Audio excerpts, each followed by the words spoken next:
Welcome to the Proficient Pianist. What's up? My name is Quentin Green, if you kind of already knew that, but welcome. I'm really glad you're here. I'm really excited to be able to do something like this, to have the opportunity to teach what I love, which is music, and to just teach the piano, because I've come a long way with the piano so far, and yeah, I just really want to teach. I imagine the younger me that was like struggling, like trying to learn piano through like synesthesia and all these little things that just played the keys, they just showed the keys being played, and I was just watching it and copied that, and I got good enough to where I got noticed and I started taking piano lessons. So I want to help anyone out, anyone really. It doesn't matter your age. I'm sure that you've already read the front page, that I believe that no matter what age you are, as long as you have fingers, like you don't even have to have 10, you can still play the piano. And if you don't think you can, or you say that you can't, I really do believe it's really just you limiting yourself. And if you're watching this video right now, you haven't limited yourself. You're saying that you can learn the piano, and hopefully I can walk you through everything and teach you some things. So, welcome. I'm glad you're here. I'm excited. I'm sure you're excited to learn a skill, to learn something new. It could be a hobby. It could be what you want to do. It could be you're trying to audition for something. But whatever it is, hey, I'm here. I'm gonna be teaching you. So, let me change the track list here.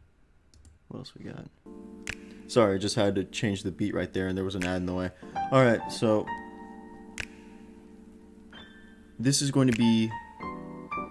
There's going to be a lot of information. There's going to be a lot of theory, and the reason for that, like, there's probably going to be more theory videos than actual like technique videos for now, because I do believe that theory is a big component of comprehending what you're reading. It's like reading comprehension. It's like you want to learn how to write well. It's like wanting to learn how to write well, but you don't know how to read or comprehend or analyze a piece and break it down.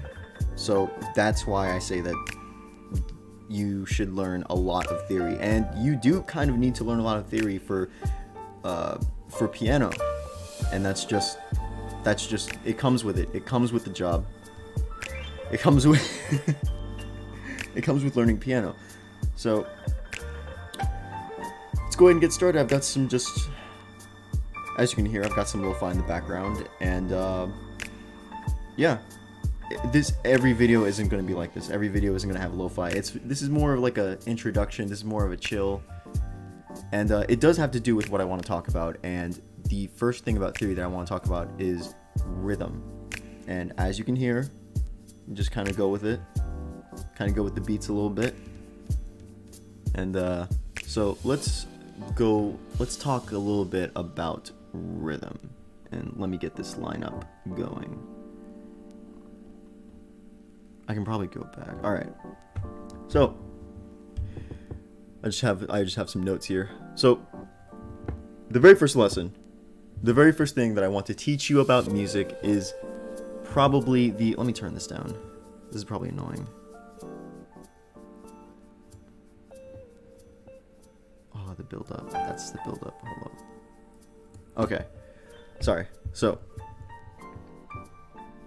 the very first lesson that I want to teach you is the most fundamental, rudimentary principle of music, in my belief. When you're in the car and you've got the music turned up, what is the most natural subconscious thing that you do? Some sort of motion that matches the beat of the song. A tap of the foot, a bob of the head, a wag of the finger, I don't know, whatever. Whatever it is. Something that matches that beat.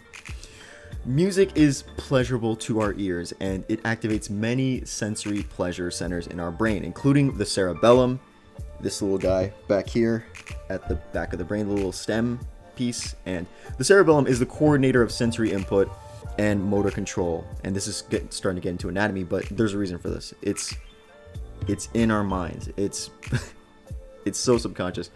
So when those pleasure centers of our brain go off from music, we have a slight feeling of wanting to move in sync with that pleasure, and that is the music. This is the basis of dance. This is the basic basis of rhythm. It's coordinated movement, and that's the correlation of music and that feeling of wanting to move with it. So what is the fundamental idea of music? That would be rhythm. It's rhythm, it's timing, it's what we can sync up with, basically.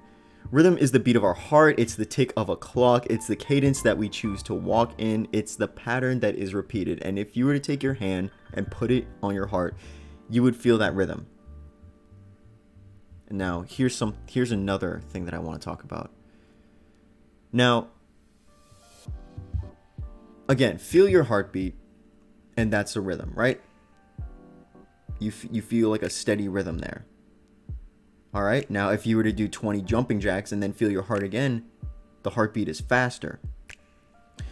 Just like one piece of music can be faster or slower than the other, and this is determined by the speed of that steady rhythm.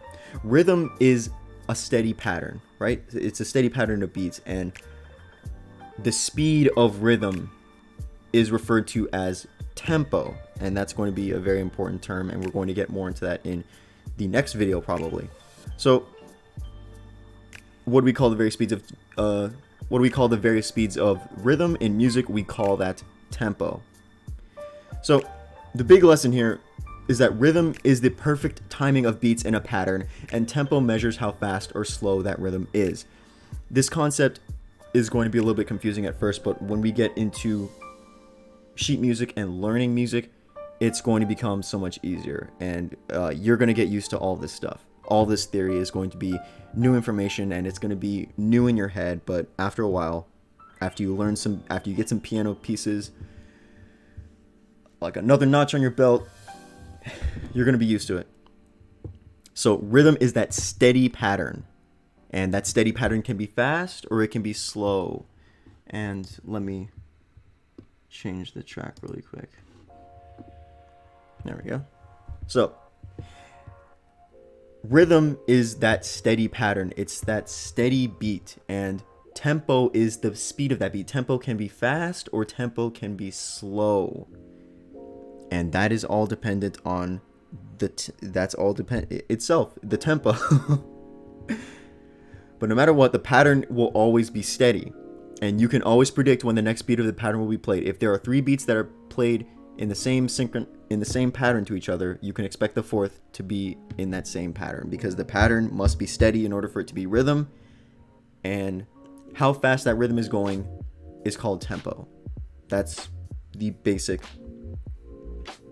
principle that I want you to understand, and tempo is going to be important in music. So I recommend that you get a metronome app, or if you are old school, you can just buy a metronome. There's a bunch of metronome apps, and they should be free. Some of them should be free. Some of them have a bit more to do with them, but all you need is a basic metronome app. So just have that ready whenever you're practicing pieces of music, and you'll be good. You'll be set. Timing is a big part of music, and that's the part we sync up to, the beat. Just like the beat right here with the lo-fi. It's good, isn't it? Let me know if you listen to lo-fi, because I do all the time. That's my work stuff right there. So biggest takeaway: rhythm and tempo. Rhythm is the steady beat. Tempo is the speed of that steady beat. All right? Rhythm and tempo. That is the first lesson, and in the next video and all the videos to follow, there's not going to be music like this, because I don't want to take away from the focus of learning the information. So this is the introductory video, and that's all for this one. I'm glad you're here. Welcome. Hopefully we can go a long way together, and thanks for watching.